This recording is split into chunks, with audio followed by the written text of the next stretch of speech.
안녕하세요. 최재권의 대출학교 최재권입니다. 여러분들과 함께 9번째 강의 같이 하고 있고요. 오늘 강의는 제 내용은 요거입니다. 토지에 관련한 내용을 말씀드려보려고 해요. 토지에 관련된 원칙 말씀드릴 거고요. 그리고 농지나 임야 같은 개별 토지에 대해서 좀 말씀드려보려고 합니다. 오늘은 토지에 대해서 배우신다라고 생각해 주시면 됩니다. 건물이 있는 토지라고 그러면 땅 위에 건물이 있어요. 그러면 토지 건물은 당연히고요. 무조건입니다. 무조건 가치 담보를 잡아야 돼요. 가치 담보를 잡아야 된다는 게 첫 번째 내용이다. 담보 취득, 저당권 설정이 가능한 건물이 있는 경우, 건물이 있는데 이게 저당권 설정이 가능하다는 건 등기부가 있다. 등기부 있다라는 뜻이고요. 이런 건물이 있는 경우에는 건물과 함께 공동담보로 대출을 취득하시면 됩니다. 따라서 건물이 담보로 제공되지 않는다면, 위에 있는 건물이 담보로 제공되지 않는다면 토지도 담보로 취득할 수 없습니다. 쉽죠? 토지 건물 있으면 가치다. 항상 가치다. 이렇게 생각해 주시면 되겠고요. 담보 취득, 저당권 설정이 불가능한 건물이 있는 경우에는 다음 각호에 따라 취득하는데 1번은 미등기 건물이 건물로서의 요건을 갖춘 경우에는 소유권을 보존 등기하랍니다. 즉 등기부를 만들고 토지와 함께 담보로 취득합니다. 이게 건물로서의 요건이라는 건 제가 그림을 잘 못 그리지만 대충 이렇게 그려볼게요. 이게 집이라고 볼게요. 집이라고 보면 이 요건이 뭘까요? 일단은 뼈대가 있어야 됩니다. 뼈대가 있고 지붕이 있어야 돼요. 그리고 뼈대만 있고 지붕만 있으면 비바람이 다 들이칠 거 아니에요. 벽도 있어야 됩니다. 기둥, 지붕, 벽. 이렇게 있으면 건물로 본다는 거예요. 즉 내부 인테리어는 없어도 이건 없어도 괜찮고 외부만 있으면 비바람만 막아줄 수 있으면 이미 건물로서의 요건은 갖춘 거다. 그러면 소유권의 보존 등기를 내고 담보를 취득하시면 됩니다. 미등기 건축물이 내구성이 없고 독립된 건축물로서 가치가 적은 경우에는 비닐하우스, 간이축사, 간이창고 등에는 다음에 임의처분 각서를 받고 확정일자도 받고 지상권을 설정을 하시고 대출을 진행하시면 됩니다. 라고 적혀 있는데요. 제가 내용을 조금만 천천히 풀어서 설명드려 볼게요. 미등기 건물이래요. 미등기 건축물이 등기를 낼 수 없는 거겠죠. 등기를 낼 수 있으면 여기서 하면 되는데 등기를 못 내는 겁니다. 내구성이 없어. 이게 비바람이나 하여튼 뭐라고 할까요? 비바람? 아니면 간단한 외력? 우리 건물 같은 경우는 못해도 20년, 30년 이렇게 쓰잖아요. 이런 게 아니고 뭐 잠깐 쓰다가 못 쓸 것 같아. 그 내구성이 없어. 독립된 건물로서의 가치가 적은 경우 예로시로 든 것들은 비닐하우스, 간이축사, 간이창고 또 뭐 있을까요? 컨테이너도 그렇고요. 오두막, 농막 갖다 놓잖아요. 뭐 이런 것들 등등등 간이창고 이렇게 있고 또 주택에 있는 거 외부에 있는 외부 창고도 있고요. 또 뭐 있냐? 외부 화장실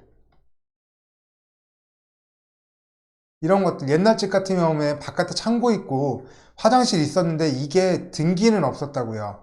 그냥 만들어 놓은 거기 때문에 등기는 없었습니다. 요런 게 있을 때는 다음에 임의처분 각서를 받고 지상권을 설정을 해야 되면 지상권을 설정을 하고 그렇지 않으면 설정을 생략하고 이건 바로 뒤에서 말씀을 드릴게요. 토지만 담보로 취득합니다. 원래 뭐가 있으면 토지 위에 뭔가 있으면 건물까지 같이 해야 되는 게 원칙이지만 이게 봤더니 등기가 될 물건이 아니고 내구성도 없고 그 다음에 가치도 좀 높지가 않아. 그렇다고 하면 요것들은 각서만 받고 진행할 수도 있다라는 얘기를 하고 있습니다. 그래서 우리가 지금 각서받는 것들을 제시외 건물, 뭐 제시의 물건 이렇게 얘기를 하거든요. 제시의 물건, 제시 목록 외 물건 이런 식으로 표시를 하는데 이게 제시 목록이 뭐냐? 이게 뭔지 알면 제시 목록 외 물건도 알 것 같아요. 제시 외 물건, 제시 목록 외 제시의 물건 같은 말이거든요. 이게 뭔지 알 것 같습니다. 제시 목록이 뭐냐면 제시 물건은 토지대장 또는 건축물대장, 등기부 등 공적 장부에 의해서 감정평가를 의뢰받은 것이에요. 여러분이 만약에 사무실에서 자체 감정을 감정기한테 요청을 한다고 볼게요. 그러면 뭐를 줄 거냐면 부동산 등기부 줄 거고요. 여기 있는 토지대장 주고 건축물대장을 줄 겁니다. 이것들을 보고 기본적인 파악을 하겠죠. 아, 이 땅은 이런 거구나. 가봤더니 이런 건물이 있겠구나. 라고 생각을 합니다. 1차 생각을 했죠. 그리고 현장에 가봤습니다. 가봤더니 내가 모르는 게 갑자기 생겼네. 이게 바로 제시 목록의 물건이에요. 기본적으로 파악할 수 있는 게 제시 목록이고요. 이게 바로 제시 목록인 거고, 가봤더니 모르는 게 있다. 가봤더니 나는 정말 생각도 못했던 다른 것들이 있다. 그러면 제시의 물건 또는 제시 목록의 물건, 이런 식으로 표현을 하고 있습니다. 제시의 물건은 감정을 위해 현장을 가봤더니 의뢰 부동산 이외에 다른 것들이 추가로 있는 것, 야외 창고, 화장실, 간이축사, 비닐하우스까지 말씀을 드렸고, 여러분 근처에 있는 모델하우스 있죠. 모델하우스도 얘도 가설건축물이라고 하거든요. 가설건축물이라고 하는데 임시로 지어진 건물이에요. 임시로 지어진 건물. 그래서 얘는 정식 건물이 아닙니다. 모델하우스가. 만약에 진행하게 되면 얘도 각서를 받고 진행해야 되는 대상인데, 근데 쉽지 않아요. 모델하우스가 받으면 좋긴 한데, 뭐 받았다고 치더라도 이게 1차로 만든 사람이 2차로 판매를 하고 2차로 쓰던 사람이 또 3차로 판매를 하고 이러거든요. 제가 경험으로는 1차에서는 각서를 받았습니다. 근데 2차에서는 각서를 못 받았어요. 3차에서도 각서를 못 받았어요. 1차를 할 때는 토지주가 되게 적극적으로 협력을 합니다. 왜냐? 월세를 받아야 되니까 굉장히 도와주는데, 이미 한번 대출이 나간 게 아니라 이렇게 모델하우스가 만들어진 다음부터는 조금 비협조적이에요. 이미 월세를 받고 있으니까. 그래서 모델하우스는 안 하는 게 좋은데, 각서를 받아도 1차, 2차, 3차까지 넘어가기가 쉽지가 않더라 라는 얘기를 개인 경험으로 말씀을 드려봅니다. 일단은 1차로 각서를 받는 것도 이것도 쉽지 않은데, 받았다고 치더라도 다음으로 넘어가는 것들이 쉽지가 않아서 여러분께 조금 조심스럽게 말씀드려봅니다. 수원시 권선동에 있는 대지였고요. 보면 제시 외 건물 매각에서 제외 가봤더니 뭐 조그만 게 뭔가 있었대요. 근데 이런 것들은 경매에서는 빼졌다, 경매에서는 빠졌다, 이런 얘기를 하고 있는 거죠. 가봤더니 이런 것들 너무 견고해, 너무 견고하고 좋다, 뭐 이런 경우가 은행에서는 잘 없을 텐데, 이러면 아무래도 땅만 사는 사람으로서는 의미가 없겠죠. 내가 땅을 사가지고 건물을 잘 짓고 싶은데 이미 다른 사람이 지어진 건물이 견고하고 좋다 라고 하면 내가 건물을 못 지을 테니까 땅가격이 조금 떨어지게끔 되어 있습니다. 그런 내용들을 참고사항에다 적어놨다. 각서의 내용 한 번만 같이 읽어볼게요.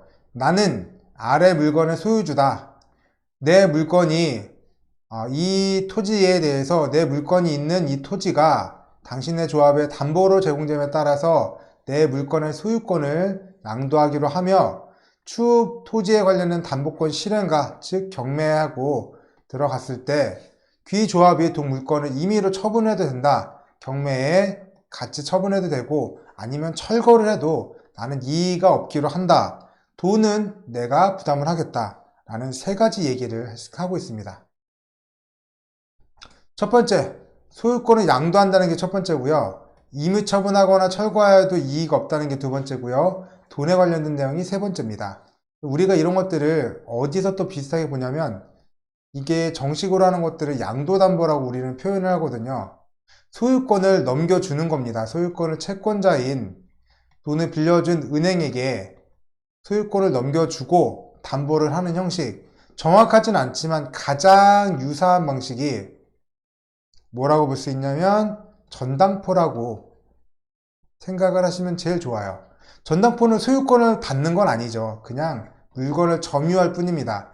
내가 가지고 있고 여차하면 내가 그 물건을 처리하겠다는 건데, 하여튼 제일 비슷해요. 여러분이 생각하기에 전당포라고 생각하시면 됩니다. 물건을 맡기지만 않을 뿐이에요. 그래서 물건, 컨테이너라고 볼게요. 컨테이너가 땅에 설치되어 있는데 그 컨테이너의 소유권을 당신네 조합에 양도하기로 하고, 나중에 경매를 들어가게 되면 경매에 포함을 시켜도 되고, 아니면 내가 이걸 직접 직접 은행에서 직접 철거를 해도 나는 아무런 이의를 제기하지 않기로 하며 만약에 돈이 나오는 게 있다면 그 비용은 본인이 부담하기로 합니다. 라고 각서를 쓰는 거죠. 이렇게 해서 아까 말씀드렸죠. 컨테이너, 비닐하우스, 야외 창고, 아니면 화장실, 모델하우스, 원두막 이런 것들에 대해서 우리가 업무를 처리할 수 있겠더라 라는 얘기를 하고 있습니다. 지상권 얘기가 있거든요. 먼저 설명을 드리고 내용으로 들어갈게요. 지상권이 뭐냐? 땅이 있습니다. 이렇게 땅이 있어요. 땅이 있는데 이 땅에 토지주가 마음대로 건물을 지으면 토지에 대한 채권 보전이 힘들어집니다. 토지의 사용을 허락하거나 제한하는 제한물권이거든요. 지상권은 건물 신축을 막는 효과도 있고요. 신축 반대 효과도 있고요. 또는 이미 잘 지어진 건물이 있다라고 하면 부시지 않는 권리도 부여를 해줍니다. 법정으로 내가 땅을 쓸 수 있는 권리를 가지고 있다라고 하는 게 법정 지상권이에요. 법상으로 경매로 넘어갔더니 멀쩡히 있는 건물을 부실 수는 없지 않냐. 그러면 이때 법정 지상권이 성립이 됩니다. 부시지 못하게. 그렇게 하기 때문에 지상권에 대해서는 마음대로 짓는 것들을 방해하는 힘도 있고 지어진 건물을 안 부실 수 있도록 방어하는 힘도 있다더라. 그래서 그렇습니다. 지상권은 우리가 설정을 해놔야 돼요. 우리 입장에서는 마음대로 짓지 말라고 하는 겁니다. 또는 마음대로 땅을 다 파헤쳐 놓으면 토지의 채권 보존이 힘들기 때문에 그런 부분 때문에 우리가 지상권을 설정을 하게끔 되어 있습니다.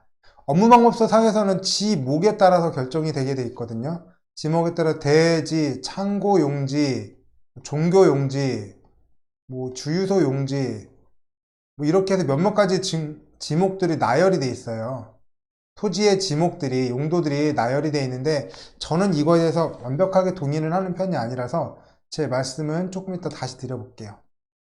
그래서 1억을 근저당권 설정할 때 비용이 10만 원이 나왔다 라고 하면 10억을 설정할 때 근저당권 비용은 얼마가 나오냐면 10배잖아요. 10배이기 때문에 비용도 10배입니다. 100만 원 나와요. 근저당권 비용은 똑같습니다.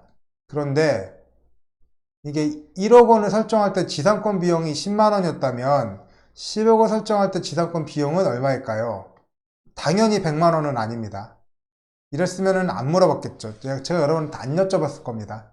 이때 나오는 비용이 얼마냐면 10만 원입니다. 10만 원. 근저당권 설정 비용은 근저당권은 대출하는 금액에 비례해 가지고 이렇게 근저당권 1억일 때랑 10억일 때랑 딱 10배 차이 나거든요. 근데 지상권은 공시지가에 비례해요. 대출 금액이 아니라. 땅값이 공시지가로 1억이면 대출이 얼마 받아도 1억까지 똑같은 거고요. 공시지가가 10억이면 대출 금액 얼마 받아도 다 똑같이 10억인 겁니다. 기준점이 달라서 그래요. 근저당권이랑 지상권은 그 기준점이 다르다. 이런 얘기 왜 드리냐면 이게 부분지상권이 있기 때문에 그래요. 부분지상권. 제가 100평짜리 땅에 공시가가 50억인 땅을 담보로 잡았습니다. 그래서 지상권 비용이 1200만 원 정도가 나왔어요. 대출이 총 44억 정도 나왔기 때문에 충분히 그 정도 돈을 쓸만은 합니다. 1200만 원 써도 괜찮아요. 그런데 좀 많이 들어가는 것 같더라고요. 아깝잖아요. 여기 위에 건물이 이미 있었거든요. 근데 얘를 없애고 다시 신축을 한다고 하길래 채권 보전을 위해서 지상권을 안 해도 되는데 제가 하는 거였습니다. 그랬더니 1200만 원을 쓰는 게 좀 아까운 거예요. 부분 지상권을 활용을 했습니다. 10평만 하면 얼마 정도 되느냐? 100평에 50억, 10평에는 공시가 5억으로 줄어들 거 아니에요?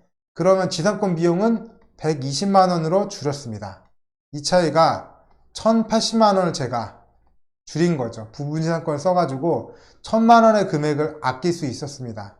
지금 생각해보면 큰 의미는 없었다라고 생각을 하는데 그럼에도 불구하고 공시가가 조금 많이 비싸다면 아껴볼 수 있는 방법이겠다. 부분 지상권 이런 방법도 있다. 지상권에 대해서 설명을 한번 드려봤고 토지 위에 마음대로 건물을 못 짓게 하는 거 막는 효과도 있고 이미 지어진 건물을 못 부시게 하는 거 법정 지상권이라고 해서 그런 효과도 갖고 있는 것이 바로 지상권이다. 근데 지상권은 비용이 공시지가 기준으로 비례를 하기 때문에 돈이 많이 나온다라고 하면 줄일 수 있는 방법이 바로 부분 지상권을 활용하는 방법이 있을 수 있다 라는 얘기를 드려봤고요. 구분지상권이라고도 있습니다. 아까는 부분지상권이었는데 얘는 구분지상권이에요. 지산에 있는 송전탑을 생각하시면 되고요. 지상 50m부터 70m 구간만 사용한다. 이렇게 되어 있는 겁니다. 제가 했는데 송전탑이잖아요.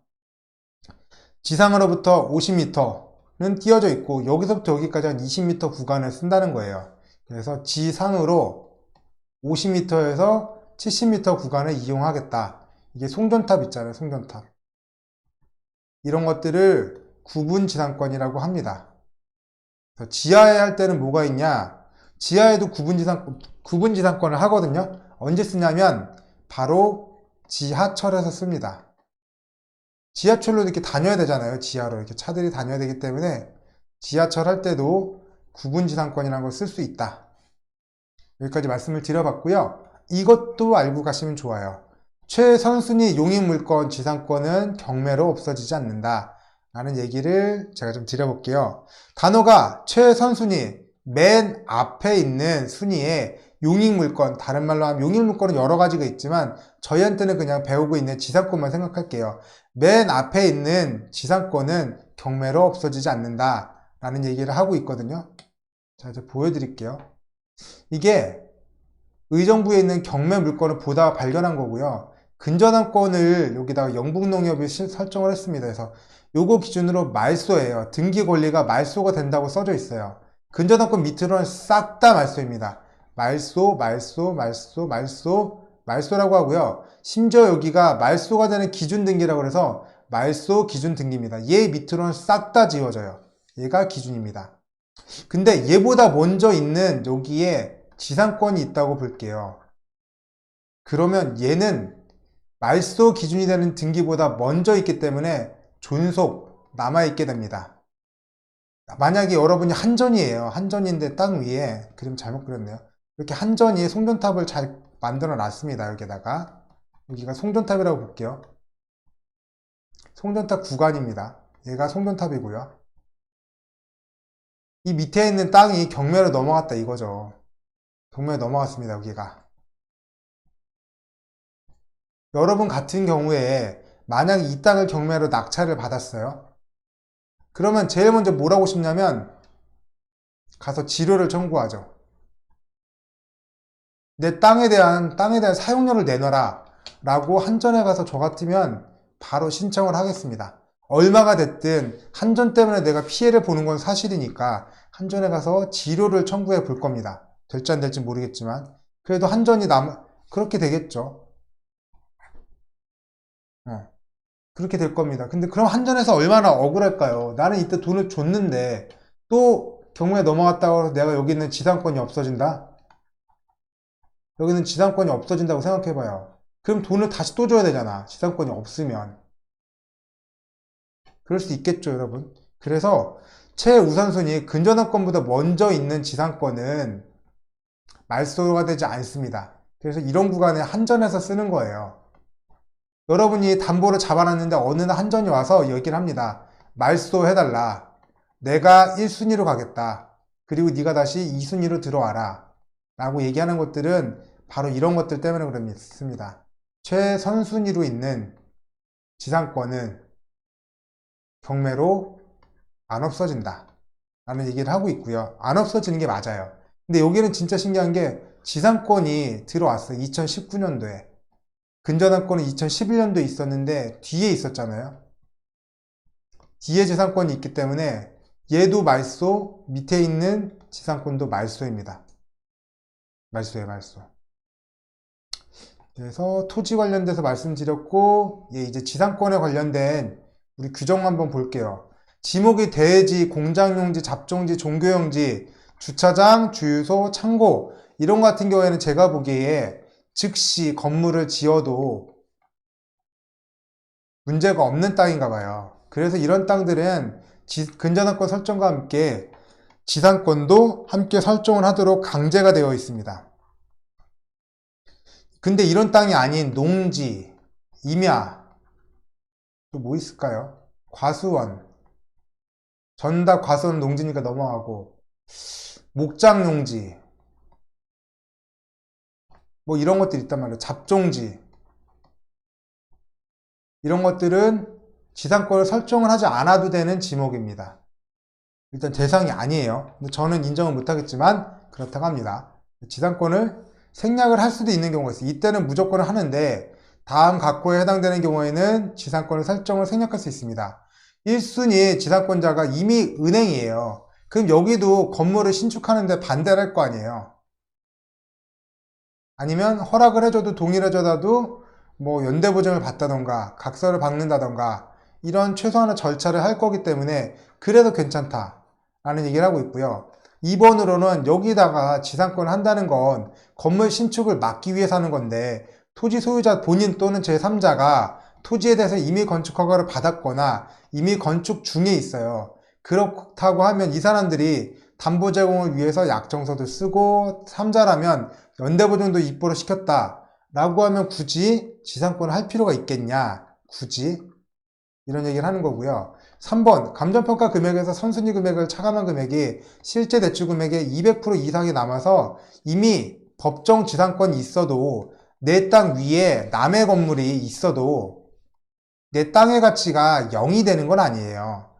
처음에 환가성 얘기를 들었을 때 들으셨겠지만 물속에 있는 물속 땅도 가격은 있는 판에 아니 남의 건물이 있다라고 하지만 내 땅이 없어지는 건 아니잖아요. 이 땅 자체가 가격이 0이 되지는 않습니다. 그래서 건물이 있지만 그래도 보통 하면은 10억짜리 땅이면 건물이 있었을 때 한 70% 남기고 30%는 까서 들어오거든요. 깎아서 들어옵니다. 10억짜리 감정을 받을 수 있는데 남의 건물이 있다라고 하면 보통 30% 깎아서 7억 정도에는 평가가 됩니다. 70% 정도 평가가 되거든요. 그렇기 때문에 대출이 충분히 조금만 나간다고 하면 그렇다고 하면 지상권을 설정하지 않을 수도 있겠다라는 얘기를 세 가지를 하고 있는데 저는 이거에 대해서 뭐 그렇게 딱히 동의하는 편은 아닙니다. 아까 30% 깎아서 한다는 것들은 제가 강매에서 가져왔고요. 원래대로 하면 가격이 좀 더 높아야 되지만 제시의 건물로 제한받는 가격은 21억 8천만 원이라고 써 있거든요. 원래는 31억짜리지만 30% 깎아가지고 21억 정도로 들어올 수 있겠다, 볼 수 있겠다. 그래서 30% 줄여서 평가한다는 내용을 설명을 드려보고 있습니다. 근데 저는 이거에 대해서 동의를 못한다고 계속 말씀을 드리는데 동의 못하는 게 첫 번째 부분 이거 동의 못하겠고요. 두 번째는 얘도 동의를 못하겠고 이 두 가지는 동의를 못하겠어요. 자, 첫 번째 얘기는 뭐냐면 우리가 토지 이용 계획 확인원을 봤는데 현재의 사용세가 지목은 현재를 나타낸다면 미래는 용도구역이라고 그랬잖아요. 용도구역. 이게 미래라고 했습니다. 농지예요, 농지. 농지인데 어디 있는 농지냐면 계획관리 지역에 있는 농지예요. 또는 이거는 농업진흥구역에 있는 농지예요. 그렇다면 여러분은 계획관리 지역에, 즉 도시화 될 지역에 건폐율도 40%까지 줄 수 있는 지역에 농지가 있다면 이거를 영원히 농지로 쓸 거예요. 아니, 제가 다른 이상한 얘기 드려볼게요. 강남에 농지가 있어요. 강남역 100m 앞에 농지가 있어요. 그럼 여러분은 여기다가 영원히 농지로 쓸 거예요? 없겠지만, 농지는 없겠지만, 이거 영원히 농지로 쓸 거냐고요.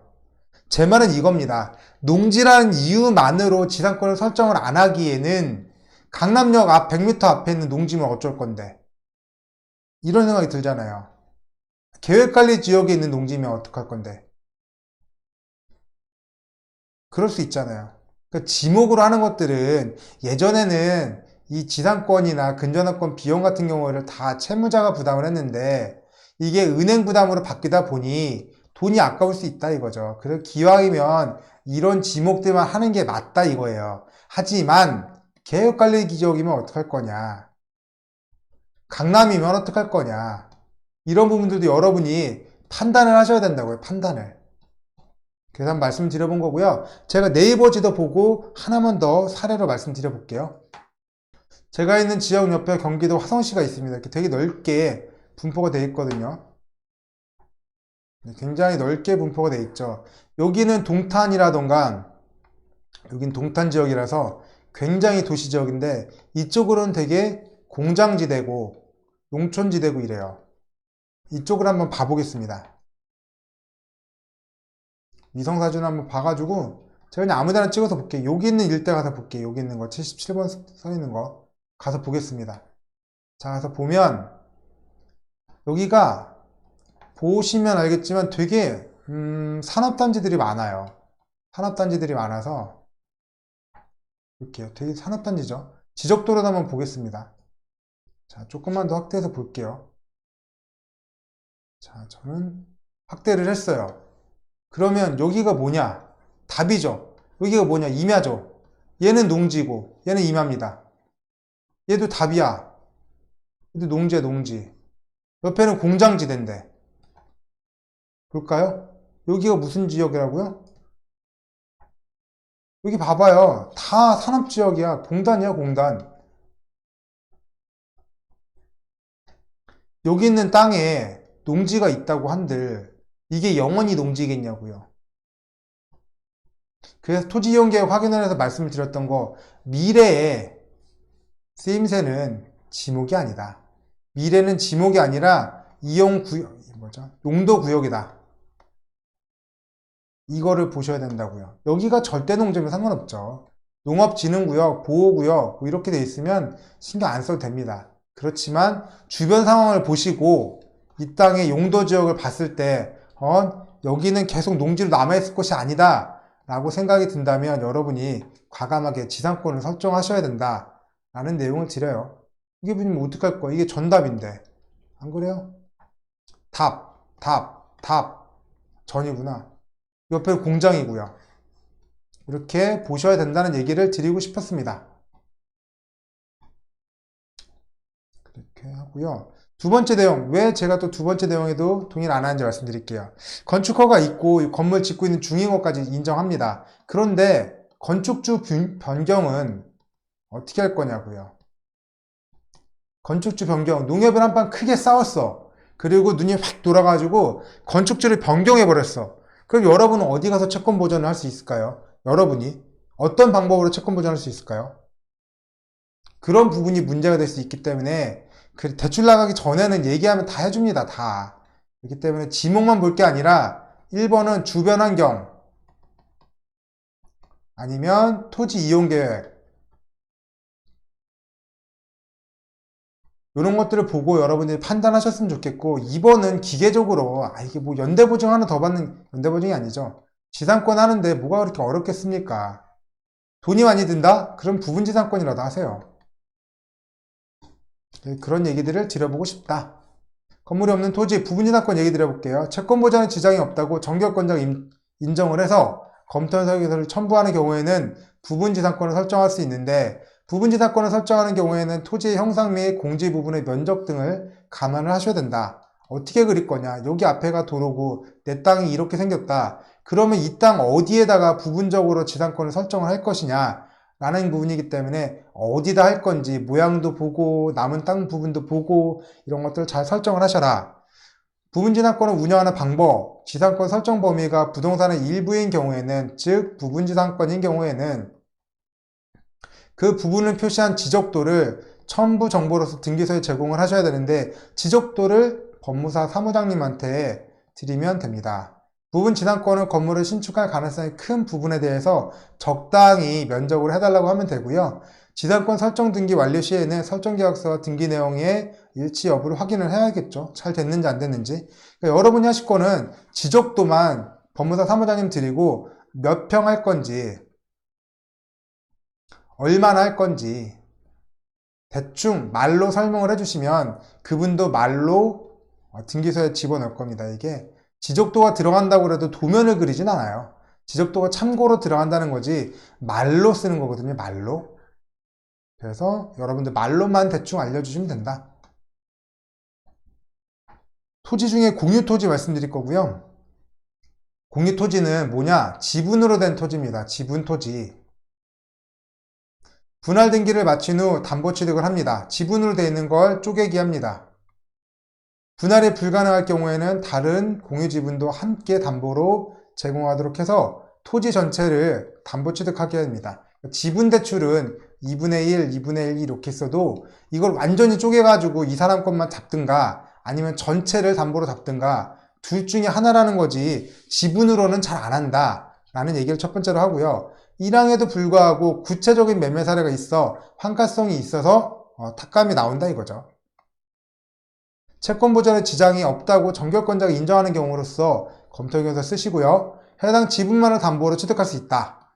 아시겠죠? 2분의 1 지분, 2분의 1 하면 지분으로 돼서 감정이 나오고 경매 낙찰도 좀 됐고 검토경에서 써서 인정도 받고 그렇다고 하면 가능은 하다. 지분만 담보로 잡고 가능은 하다. 가능은 하되 담보인정 비율은 10% 이상 차감을 해야 된다. 원래 담보인정 비율이 60%였다면 이거를 아무리 못해도 50%, 이거보다 더 강화해서 45%, 40%, 30% 이런 것도 가능하다.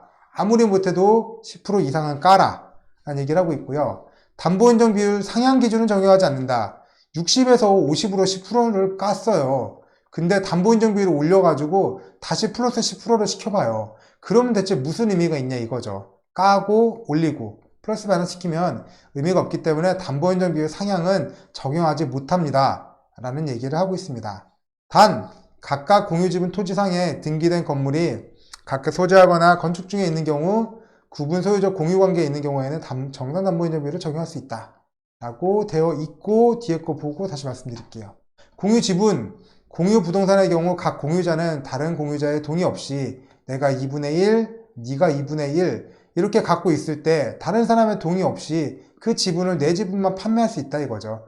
처분할 수 있으므로 공유지분을 목적으로 하는 저당권 설정은 가능하지만 공유지분은 하나의 소유권의 불량적 일부일 뿐 그 지분이 부분적, 장소적으로 특정되어 있지 않아 채권 해소를 위한 담보권 실행 시 환가성이 떨어져 담보가액이 하락할 수 있으므로 담보취득 시 유의하셔야 된다 라는 말이 길게 써져 있는데 무슨 얘기냐, 2분의 1, 2분의 1은 이게 어딘지 모른다 이거죠.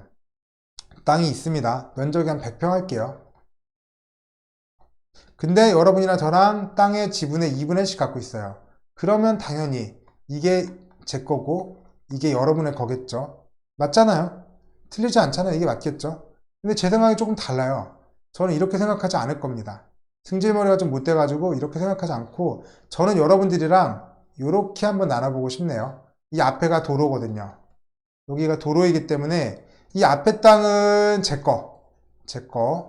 여기 뒤에 분은 여러분 거. 이렇게 할 거예요. 기분이 좀 나쁘실지 모르니까 그럼 이렇게 하지 말고 조금 다르게 해볼게요. 여러분 거를 제가 여러분을 너무 기분 나쁘게 하면 안 되니까 여러분은 좀 바꿔서 하겠습니다.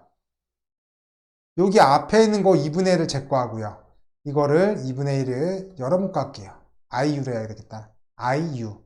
이렇게 할게요. 이렇게 해도 여러분은 저한테 뭐라고 하실 수가 없어요. 왜냐? 2분의 1은 맞으니까. 맞잖아요. 2분의 1은 맞으니까 여러분이 저한테 얘기하실 거는 없는 거예요. 나는 분명히 2분의 1씩 쪼갰으니까.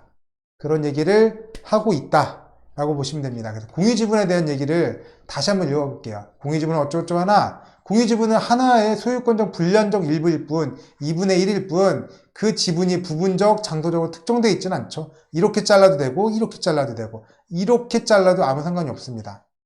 채권 해소를 위한 담보권 실행 시 환가성이 떨어져 담보가액이 하락할 수 있으므로 담보취득 시 유의하셔야 됩니다. 라는 말이 이제 이해가 되죠.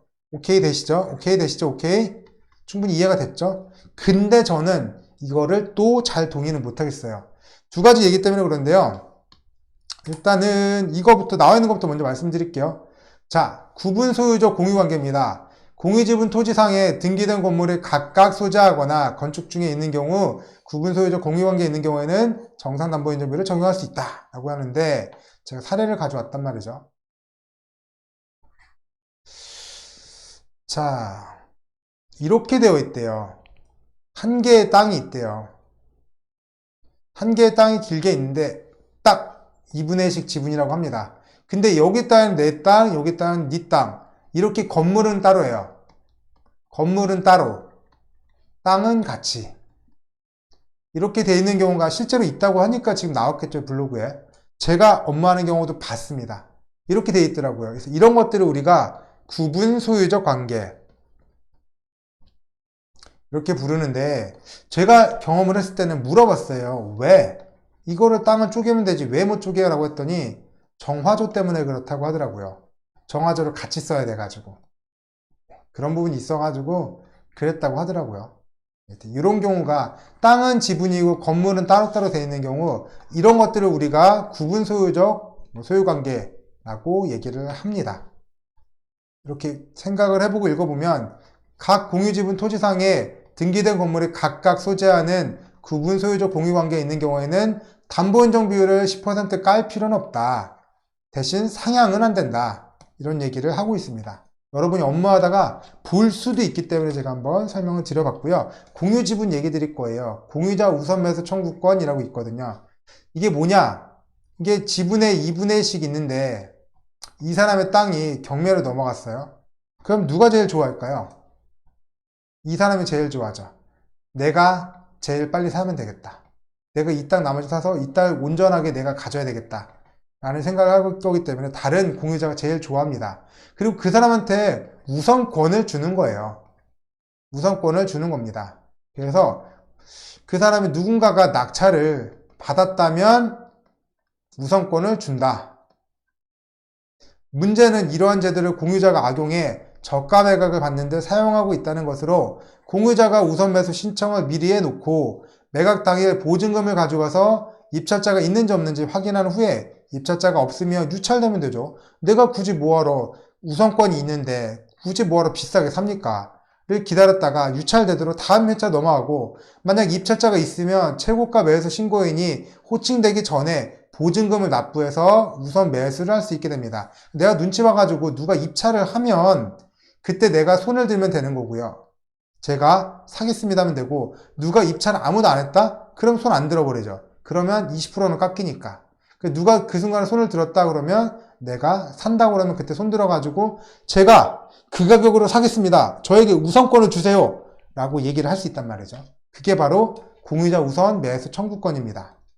이러다 보니 입찰자 입장에서는 공유자 우선 매수 신고가 된 물건에 입찰을 꺼리게 된다 라고 해서 저가 낙찰이 된다 라는 얘기를 하는데, 저는 이 얘기에 조금 반대라는 게, 여러분이 인포케어 가셔서 보시면 됩니다. 낙찰 사례를 보는데 여기 중에서 그냥 전체로 보시기도 하고요. 여기서 지분으로만도 찾아보세요.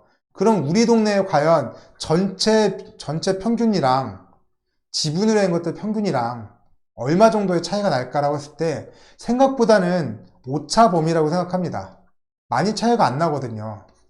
제가 왜 이런 생각을 하냐면, 여러분이 만약에 공유 지분 이렇게 샀습니다. 여기 사면은 제가 여러분이 만약에 낙찰을 받았어요. 그럼 뭐부터 하냐면 옆에 있는 공유권자한테 가서 내 것 좀 사달라고 하겠죠. 청구를 하겠죠. 내 거 좀 사요. 내가 500만 원을 샀는데 당신이 한 700만 원을 사주면 내가 팔게요. 라고 해서 700만 원 사주면 오케이. 안 사주면 뭐 어떡할까요? 근데 나는 투자자의 입장이잖아요. 여기에 돈이 오랫동안 묶여 있으면 좋아하지 않을 투자자가 많습니다. 계속 회전을 해야지만 돈을 벌고 있을 수 있다고 생각을 하기 때문에 500만 원을 회수하고 싶어요. 그럼 어떻게 할까요? 이 사람한테 판매하는 건 안 돼. 그럼 어떻게 회수를 하냐면 이거를 법원에 가서 쪼개달라고 청구를 합니다. 쪼개기 청구를 하면 법원에서 쪼개줘요. 땅을 이렇게 쪼개주든 이렇게 쪼개주든 이렇게 쪼개주든 쪼개줄 겁니다. 이렇게 쪼개줄 리가 없죠. 못 쪼개줍니다. 그렇게 협의가 됐으면 이미 돈 받고 쪼갰겠죠. 그런 협의가 안 되기 때문에 법원에서 어떻게 하냐, 이거를 환가를 합니다. 돈으로 바꿔요. 돈으로 바꾼다 하는 거고요. 어떻게 돈으로 바꿀 거냐, 전체를 경매를 붙입니다. 이런 걸 우리가 뭐라고 하냐면 공유물 분할을 위한 경매, 이런 식으로 합니다. 경매가 시작되는 이유가 강제 경매도 있고 임의 경매도 있고, 그렇지만 공유물 분할을 위한 경매도 있다고요. 시작하는 이유가. 이렇게 해서 경매로 팔면 전체 땅에 대해서 500, 700 뭐 이렇게 해가지고 한 1200 정도에 팔렸다고 할게요. 그러면 2분의 1씩 돈으로 나누기가 가능하잖아요. 우리가 땅으로 나누기는 안 됩니다. 근데 돈으로 나누기는 가능해요. 그래서 할 수 있다. 해볼 수 있다. 그래서 경매에 생각보다는 지분이어도 저가 낙찰은 잘 없더라. 여러분이 보셔가지고 여러분 동네에 지분담보대출이 들어왔다, 누가 물어보셨다 하면 무조건 노라고 외치기보다는 동네에 보셔가지고 낙찰 사례 보시고 괜찮네, 뭐 충분히 지분으로 거래돼도 그렇게 저가 낙찰 되진 않는 것 같네 라고 생각하시면 진행을 한번 해볼 수도 있겠다라는 얘기를 말씀드려 봤습니다. 여기까지 해서 토지담보대출의 원칙에 대해서 말씀드려 봤고요. 당연히 건물이 있으면 건물까지 같이 담보 잡는다라는 거 말씀드려 봤고, 가봤더니 내가 모르는 게 있네. 분명히 토지, 건물밖에 없다고 했는데 컨테이너 있고 비닐하우스 있고 모델하우스 있고 야외 화장실 있고 원두막이 있고 뭐 이런 게 있다. 그렇다고 하면 우리가 각서를 받고 한다더라. 제시의 처분 각서를 받고 한다는 얘기 드려봤고요.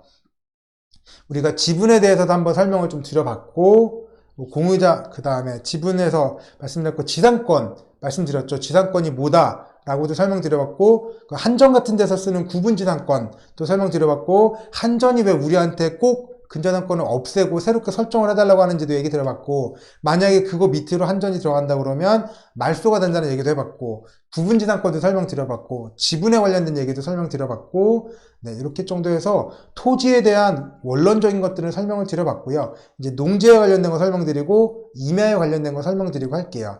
한 2, 30분 정도 더 시간을 들여서 여러분한테 말씀을 드려야 될 것 같습니다. 농지에 대해서 설명드릴게요. 농지상에, 우리가 얘기하는 농지는 전, 답, 과수원을 얘기합니다. 이거를 묶어서 농지라고 하고요. 밭전자니까 밭. 그 다음 답은 논을 얘기하는 거고요. 과수원은 과수원입니다. 농지상에 과수, 유실수, 관상수 등 나무가 있다면 담보가치는 인정하지 않죠. 나무가 뭐 1000그루, 10,000그루 있어도 이게 100만원도 인정을 안 해줍니다. 경제적 가치는 있지만 인정을 안 하지만 용이한 처분을 위해서 생각을 해보세요. 농지에 나무가 200그루 심어져 있어. 근데 누구 건지도 몰라. 근데 이거를 입찰하려고 그러면 여러분 같은 경우는 깨름칙하지 않겠습니까? 깨름칙하겠죠. 그래서 이런 것들도 같이 경매에 판매를 하면 좋기 때문에 그 과수등이 본인 소유임을 나타내는 확인서, 나무의 종류와 수령을 포함을 했다고 해서 이런 각서 비슷한 거를 받고 담보 취득을 하시면 된다. 이 나무가 네 거다. 경매로 같이 판매해도 된다. 이런 내용을 같이 써놓고 담보 취득을 하라고 해요. 과수 등이 타인의 소유인 경우에는 과수 소유자가 그 사람한테 양도담보를 정식으로 받으라고 되어 있고요. 그런 경우에 담보로 취득할 수가 있습니다. 남의 나무라면 양도담보로 받아놔야 된다고 하고, 그 양도담보로 취득하는 경우 과수원 나무가 심어져 있는 과수원 입구에 적당한 장소에 양도담보임을 표시하는 표지판도 붙이도록 되어 있어요. 그래서 밑에 거는 잘 없고요. 보통 개인 거, 본인 거 조합원 가입하려고 해도 농사 짓기 힘들기 때문에 나무를 심어 놓는 경우도 종종 있다고 해요. 그래서 수목, 소유, 확인서라고 하는데, 저희 사무실 같은 경우는 아까 앞에서 봤던 각서에다가 그냥 나무 종류랑 수량만 적었거든요. 이렇게 해서 해놨습니다. 이렇게 해서 쓰는데, 이거를 자유 게시판에다가 제가 올려놨어요. 수목, 소유, 확인서라고 올려놨으니까 여러분이 검색해서 보시면 되겠다. 받아 쓰시면 되겠다.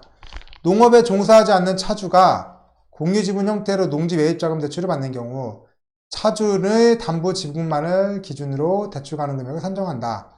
다만 농업에 종사하는 차주의 경우 농지를 증여받거나 실제 농업 경영을 위해 지분을 공유받는 경우 공유 지분권자에게 담보 제공을 받아서 대출이 가능한데 5억 원 이상인 경우에는 대출심사위원회 승인 후 지급하셔야 된다 라고 하는데, 이게 LH 토지 투기 사건이라고 해서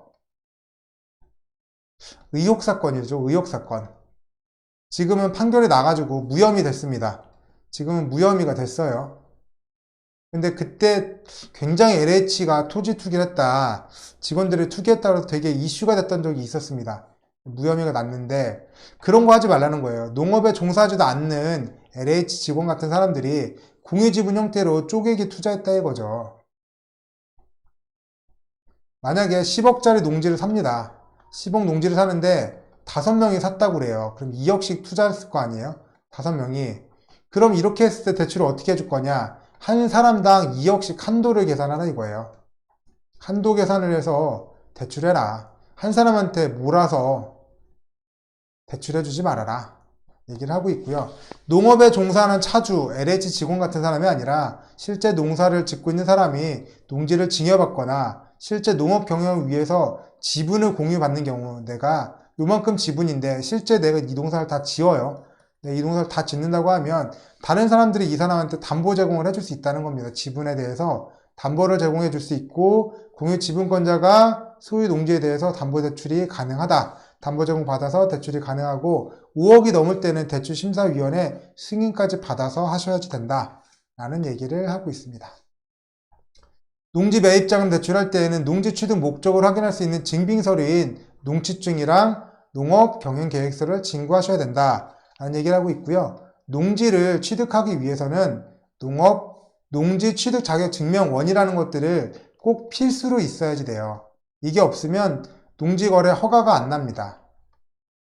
그래서 이런 것들을 해야 되는데 요거를 받으려고 그러면 나는 농사를 이렇게 짓겠습니다라고 계획서를 써서 관할 관청에 제출을 하면 그쪽에서 심의를 하고 제출하면 심의를 해서 농취증을 발급을 해주는 구조입니다. 그래서 손님한테 달라고 하면 되는데 손님은 잘 몰라요. 달라고 하면 잘 모릅니다. 왜 모르냐면 이 역할을 소유권을 이전하는 게 법무사기 때문에 법무사에서 대행을 해주는 경우가 되게 많거든요. 법무사 대행을 하기 때문에 여러분이 하셔야 될 거는 어디 법무사에서 이전을 하는지 찾으셔가지고 이분한테 농업경영계획서랑 농취증을 달라고 하면 됩니다. 이분들도 또 은행 거래 많이 하기 때문에 사진 찍어 놓더라고요. 사진 첨부해 놓기 때문에 이거를 달라고 하면 되고 정 못 받으면 아마 등기권리증 뒤에도 등기권리증 즉 땅문서 뒤에도 첨부를 시켜 놔줄 겁니다. 그거를 받아 놓으시면 되겠다. 농업경영계획서를 써서 농취증을 받는다 라고 생각을 하시면 쉽겠다. 농지담보대출 취급 시 추가 약정서 농지담보대출용이 있거든요. 나는 농지를 구입을 하려고 대출을 받았습니다. 그런데 만약에 내가 농사를 안 지었습니다. 그러면 행정관청에서도 뭐라고 하냐면 농지 취득을 무효로 해버립니다. 무효. 그러면 당연히 대출도 무효가 되어야 되겠죠. 이런 내용을 약정을 합니다. 대출을 갚겠습니다라고.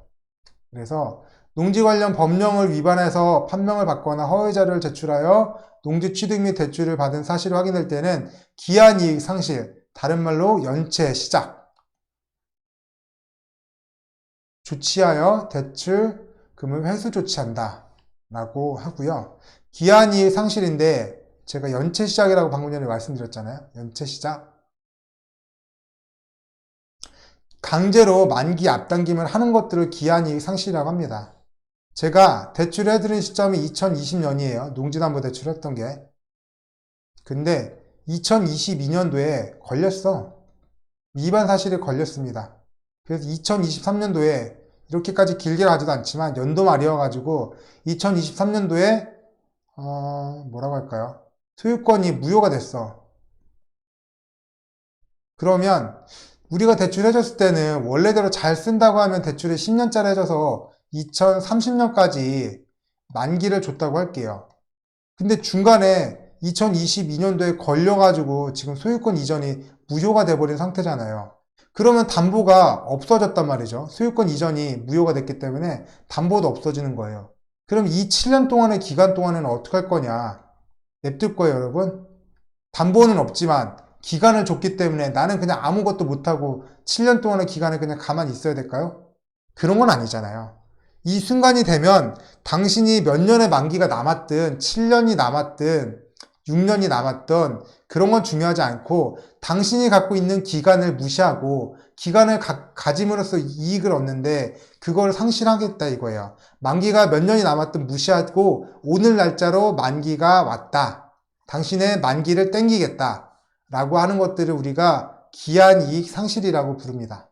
그래서 다른 말로 하면 못 갚을 거 아니에요. 당연히 대출 잘 쓰고 있는 사람한테 오늘 당장 대출 갚으세요? 라고 하면 누가 갚습니까? 누가? 당연히 연체될 거 아니에요. 그래서 기한이의 상실은 연체 시작이다. 만기를 오늘 날짜로 땡겨오는 거다. 몇 년이 남았든, 몇 년이든, 몇 월이든, 몇 일이든 그런 거 다 무시하고 바로 오늘 갚으세요. 못 갚으면 연체입니다. 라고 하는 것들이 바로 기한이익 상실이라고 생각하시면 좋겠습니다. 농지법에 보면 임대차 계약과 방법 확인이라고 있거든요. 여기 앞에 있는 거랑 조금 다른 내용인데 농지에 대한 임대차가 있어서 그래요. 우리 농지도 임대차를 두잖아요. 그래서 뭐 도지를 조금 받죠. 쌀, 뭐 얼마 이런 식으로 받는데 이거보다 좀 비싸게 주는 경우에 있다면 걔네들도 보호 대상이 된다는 얘기를 하는 겁니다. 보호 대상. 농지의 임대차 계약은 등기가 없는 경우에도 어쩌고저쩌고 해서 확인을 받고 농지를 인도받은 경우에 다음날부터 제3자에 대해서 효력이 생긴다. 농지도 주택이나 상가처럼 보호 대상이 된다. 얼마가 됐든 여러분이 알았다. 알면 보호한다. 이런 얘기를 드려봅니다. 그리고 농지에서 단년생식물 있는데요. 1년짜리냐 아니면 뭐 4년, 5년짜리냐 이렇게 따라 다릅니다. 2017년도 문서가 있었고요. 농지담보대출 취급 시 유의사항 알림이라고 해서 그냥 단년생 식물 있잖아요. 벼, 콩, 깨, 고구마, 감자, 딸기, 수박 이런 것들 하면 그냥 겨울 오면 다 죽어요. 아니면 그전에도 모두 수확해서 걷어들이기 때문에 신경 쓸 필요 없고요. 단년생 식물, 나무나 인삼 이런 거 있을 때는 각서 받고 하시는 게 좋겠다. 인삼 같은 경우에도 못해도 6년근 이런 게 있기 때문에 조금 보고 하시면 좋겠다 라는 얘기를 드려봤습니다. 문서 한번 보세요. 문서 한번 보면 여러분에게 도움 되실 것 같습니다. 임야담보대출이고요. 임목 및 임야. 임목은 나무니까 떼고요. 임야를 담보로 취득하는 때에는 부동산 등기사항 전부지명서, 재산세 납부 영수증, 확정 판결문 등의 서류를 받아서 진정한 권리자임을 확인한 후 현지를 답사해서 채권 보전에 지장이 없다고 판단되는 경우에 한해서 담보로 취득할 수 있다. 라는 얘기를 써 있는데 뭐냐면 임야 같은 경우에는 사기대출의 온상이라고 본 겁니다. 제가 뉴스 기사 하나 가져왔어요. 어떤 거 가져왔냐면 개명 뒤에 땅 주인 행사해가지고 200억 토지대출 사기입니다. 그래서 이거 같은 경우 임야에 내가 옛날 등기부 같은 경우는 제가 이름이랑 주소밖에 없다고 그랬잖아요. 이 사람이 개명을 합니다. 그래서 이름을 바꿔요. 그리고 땅 주인 행사를 합니다. 그래서 이 사람이 매도를 해요. 땅 주인 행사를 하면서 매도를 하면서 그 다음에 새먹은 거를 끼워든 거죠. 맑은 거. 그래서 부동산 업자까지 대출하는데 사기 대출하는데 썼다는 겁니다. 토지 작업도 하고 대출 작업도 같이 했다고 해요. 그래서 임야 같은 경우에는 조심을 하셔야 된다. 새마을금고 가서 37억 원치를 부당 대출했대요. 토지 대출 사기단 21명을 검거를 했답니다. 그래서 이런 사건들이 아직도 있고요. 이게 언제적 뉴스 기사냐면 2016년도 뉴스예요. 2016년도 뉴스. 아직도 임야 같은 경우에는 조심을 하셔야 된다. 사기에 당할 확률이 높다. 이런 얘기를 하고 있습니다. 그래서 여기서 하는 것들은 부동산 등기부를 통해서 누구 거냐, 그리고 재산세를 납부했으면 그 사람 거 아니냐, 그리고 확정 판결문이라는 것도 있거든요. 우리가 취득 시효라고 있습니다. 내 땅으로 30년 동안 잘 사용을 했다면 법원 가서 판결받아서 정말로 내 땅으로 되는 제도가 있거든요. 그럼 확정 판결문을 통해 가지고 내 땅이 됐다면 가장 확실하겠죠. 그런 게 아니라 그러면 등기부를 봐서 누구 건지 보고 재산세 납부했는지 봐서 그 사람께 맞는지 확인하고 그렇게 진정한 권리자, 소유자를 확인한 다음에 현지를 답사하랍니다. 왜 가는지는 잘 모르겠지만 가서 저 땅이 동네 사람들한테 물어보는 거죠. 저 땅이 그 사람 땅 맞냐? 이런 것들을 물어보라고 아마 현지 답사를 무조건 가라고 시킨 것 같습니다. 그런 것 같아요. 비슷한 예를 하나 더 말씀을 드리겠다면 제가 얼마 전에 2024년도 여신 틈새 교육 자료를 봤거든요. 상반기. 거기에 등기권리증 없는 사람들에 대해 나오는데 이 사람들에 대해서 어떻게 하냐면 뭐 우편물을 보내고 그거로 끝낼 게 아니라 지금은 똑같이 현지답사를 하라고 써 있더라고요. 가서 그 사람께 맞는지 아닌지 확인을 한번 하라고 되어 있었습니다. 그래서 임야 같은 경우에는 사기대출에 온상이 될 수 있기 때문에 특히 더 조심하시라. 아무리 못해도 등기권리증 플러스 세금 낸 것들, 재산세 낸 것들은 꼭 한번 확인해보고 현지답사도 필수로 되어 있다 라는 내용을 드려봅니다. 임야는 특성상 위치 확인이 곤란하고 개별 공시지가에 불구하고 이용가능 여부에 따라서 환가성 및 경매가액에 크게 차이가 나므로 가급적 지목은 임야이나 도시 근교에 위치한 그룽지와 같은 임야로서 택지, 공장용지, 농지 등으로 이용되거나 이용 가능한 임야만을 담보로 취득하고 주변의 시세 토지 현황, 개발 용이성 등 구체적인 특성에 따라서 환가성을 면밀히 검토해서 채권 보전에 지장이 없는 경우 담보로 취득한다 라고 되어 있는데 이런 임야는 하지 말라는 거죠. 여러분이 만약에 한라산이에요. 한라산 중턱 이후에 있는 이런 임야, 이런 것들 다른 용도로 개발이 될까요? 쉽지 않겠죠. 이런 것도 하지 말라는 겁니다. 진짜 임야. 진짜 임야는 가급적 하지 말라는 거고요. 가급적이면 임야더라도 이렇게 밑에 있는 것들 또는 아예 동산처럼 동산 같은 임야들 있잖아요. 이런 것들을 하라는 내용인데 되게 길게 써놨단 말이죠. 그래서 우리가 그 부분에 대해서 조금 볼 겁니다. 이런 것들을 우리가 토지 임야라고 하는데 임야도 대신에 지적도를 만든 임야, 농경지 주위에 지목만 임야인 땅, 3번지가 아닌 임야 이런 것들을 토지 임야라고 합니다. 아까 우리 지상권 얘기할 때 봤지만 분명히 공장지대에 있는 거였잖아요. 공장지대에 있는데 거기에 그냥 토지인데 맨 땅인데 임야로 되어 있었습니다. 지목이. 그런 것들도 있어요. 그런 것들을 토지 임야라고 부른다. 그래서 그거에 대해서 한번 보겠다. 토지 임야에 관련된 거고요. 토지 임야, 토임, 토림 이렇게 불린다고 해요. 이렇게 해서 보면 그냥 이것들은 토지 임야, 토임, 토림 이런 것들은 업자들이 쓰는 말인데 이제는 많이들 일반화가 됐다. 토림은 과거에 전이나 답으로 토지로 이용하다가 장시간 농사를 짓지 않아 임야화됐다. 이런 토지를 소유자의 신청 또는 관청의 직권에 의해서 임야로 지목 변경하는 토지를 말한다. 관리 소홀도 있지만 일부러 임야 같은 경우 공시지가가 낮은 것을 이용해서 절세 차원에서 이루어진 것도 있다. 토림은 지적도 뒤에 임야 또는 한문의 임자가 표시된다. 그래서 지적도를 보면서 지역이 임야인 것을 보면서 갸우뚱하는 것을 볼 수 있겠다. 그래서 임야도를 이해하기 위해서 토림을 이해하기 위해서는 지적도와 임야에 대해서 알아봐야 되는데 통상의 토지는 소축적도, 즉 지적도를 쓴다. 임야 같은 경우에는 훨씬 더 넓기 때문에 대축적도, 임야도를 쓴다. 하지만 토지 임야임에도 불구하고 실무적으로는 소축적도, 지적도를 쓰는 것들을 우리가 토지 임야라고 부른다. 얘기를 하고 있고요. 그리고 앞에 3번지가 표시되어 있는 게 임야인데 반해서 이런 토지 임야 같은 경우에는 산자가 표시 안 돼 있다. 이런 것도 우리가 토지 임야로 부른다.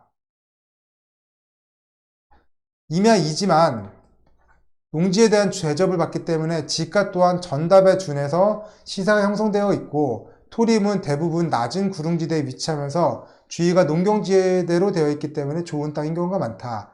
아울러 전답 같은 경우에는 농지의 관리 대상이 되나 토지 임야는 농지도로서도 관리가 안 되고 집단적인 임야도 아니기 때문에 산지관리법상의 임야의 대우를 받지도 못하고 있다. 그래서 보통 중보전 산지가 되겠죠. 보전 산지가 아니면 다 중보전일 테니까. 그래서 토지 이용가액 확인을 확인하면 관리지역, 계획관리나 이런 동네 아니면 도시지역 속에 자연 녹지지역에 속할 확률이 많다. 토림을 주목하는 이유는 개발 행위를 위한 절차가 일반 임야와 같이 쉽다. 그리고 돈이 싸다. 이 두 가지 때문에 그렇다고 해요. 전과 답으로 활용할 수 있는 땅이 분명한데 지목상 임야이기 때문에 농지증도 필요가 없고 농지보다 공시지가가 상대적으로 낮은 임야에 주은해서 개발하기 때문에 농지 전용 부담금이 농지 같은 경우는 최대 5만 원인데 대체 산림 자원 조성비 같은 경우에는 4천 원으로 10분의 1밖에 안 되잖아요. 이렇게 싸게도 돈이 들어간다. 개발업자는 항상 관심을 두고 있다. 그래서 대출도 토지 임야만 해라. 이게 법적인 개념이 아니기 때문에 굉장히 다양한 이유대로 분류되고 있지만 토지 임야 대출을 했으면 좋겠다. 라는 얘기를 하고 있습니다.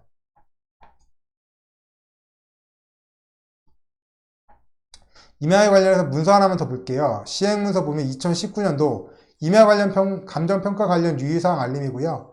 산지 전용 허가를 받았다. 산지를 다른 용도, 대지로 바꾸라는 허가를 받은 임야를 감정평가 또는 담보 취득하는 경우에는 가급적 관련 서류의 진위 및 유효 여부를 확인하셔라. 왜냐? 허가가 없으면 100원짜리 땅인데 허가가 있으면 이게 5천원짜리 땅이 될 수도 있거든요. 그럴 수도 있는 겁니다. 임야 같은 경우에는 허가가 있고 없고, 특히 얘가 보존산지였는데 그 개발 자체가 안 되고 대출도 못 받는 땅이었는데 이게 전용 허가를 받아가지고 대출을 받을 수 있는 땅이 됐다 라고 하면은 0에서 지금 엄청나게 5천원까지 올라간 거니까 굉장히 큰 차이가 보이는 거잖아요. 조심하셔라. 산지전 허가를 받은 임야의 감정평가를 할 때는 허가 도면을 확인해서 허가 제외 면적을 보셔라. 면적이 임야 같은 경우는 엄청 큽니다. 그 중에서 여기까지는 허가를 받았고 나머지는 안 받았을 수 있거든요. 허가 제외 면적을 잘 파악하셔가지고 허가 제외 면적에 포함돼서 감정평가되는 일이 없도록 주의를 하셔라. 요거는 확실히 빼버려라. 임야의 경우 감정평가할 때 위치 경계 확인이 어려운 바 위성사진을 활용하셔라. 네이버나 카카오지도 활용하셔라. 보존산지인 경우에는 담보취득 제한부동산에 해당되므로 임야담보 취득할 때는 토지이용계 확인을 통해 가지고 잘 확인하셔라. 그게 안 된다고 하면 산지정보 시스템 들어가셔가지고 거기서 정확하게 면적을 확인하셔라. 임야는 적정 시세 파악이 어려운 바 객관적인 자료 없이 감정평가액이 높게 산정되지 않도록 주의하셔라 라는 임야에 관련된 주의사항들에 대해서 말씀을 좀 드려봤습니다. 제가 마지막으로 드려보고 싶은 거 이거고요. 충청남도 청양군 대치면 농소리 산 59번지입니다. 여기가 저희 선산이에요. 저희 아버님이 저에게 가져와라고 얘기를 해주신 선산입니다. 토지이용계 확인원을 보면 어떻게 되어 있냐면 농소리 산 59번지 임야이고 면적이 23,000입니다. 공시지가 1,000원이기 때문에 두 개를 곱해보면 약 2,300만원 정도 공시가격이 될 거예요. 보존관리지역, 농림지역 쭉 넘어가서 보면 임업용 산지가 있고요. 준보존 산지도 있습니다. 잘 보면 여기 부분이 임업이에요. 나머지 큰 부분이 준보존입니다. 그러면 뭐 면적이 굉장히 크게 차이 나기 때문에 큰 문제가 없겠다라고 생각하실 수 있을 것 같아요. 정확하게 따져보면 이렇게 됩니다. 여기 부분이 지금 여기 부분이 보존산지고요. 여기 밑에 부분이 준보존이에요. 굉장히 넓은 거 맞죠? 면적 보니까 1950대 21,000이니까 10배 차이 납니다. 10배. 많이 차이 납니다. 여기서 끝나면 문제가 안 될 텐데 V월드라는 사이트 한번 들어가서 볼게요. 이렇게 해서 와서 보면 지도가 이렇게 되어 있습니다. 잘 보시면 제가 아까 말씀드렸던 부분이 여기가 보존산지 부분이고요. 밑에가 준보존산지 부분입니다. 여기까지는 뭐 여기까지 계속 보셔서 크게 문제가 없는데 제가 보여드리고 싶은 부분은 이거예요. 이거. 우리나라 지도를 3D 지도로 만들어 놨거든요. 잘 보시면 저희 선산은 굉장히 경사가 가파릅니다. 아마 여기가 못해도 한 30도에서 40도 정도는 될 것 같아요. 제가 챗GPT한테 물어봤는데 우리나라에서 경사도에 따른 건축 허가 제한이 있거든요. 그냥 25도 정도가 넘으면 허가가 안 난답니다. 이 정도까지 경사가 심하면 허가가 날 수가 없어요. 아시겠죠? 임야 같은 경우에는 되게 여러 가지가 있는데 아까 제가 말씀드렸죠. 토지 임야도 있어요. 토지 임야만 하라는 것도 있고 두 번째는 보존산지 조심하라는 것도 있고 세 번째로는 가능하면 보존산지 조심하라는 거 있고, 세 번째로는 허가 면적 조심하라는 거 있고, 마지막으로 네 번째로는 이게 경사도입니다. 경사도도 여러분이 꼭 보셔야 된다. 이런 것들도 제가 말씀을 드려보고 싶어서, 경사도가 너무 심하다 이러면 얘도 환가성이 없어요.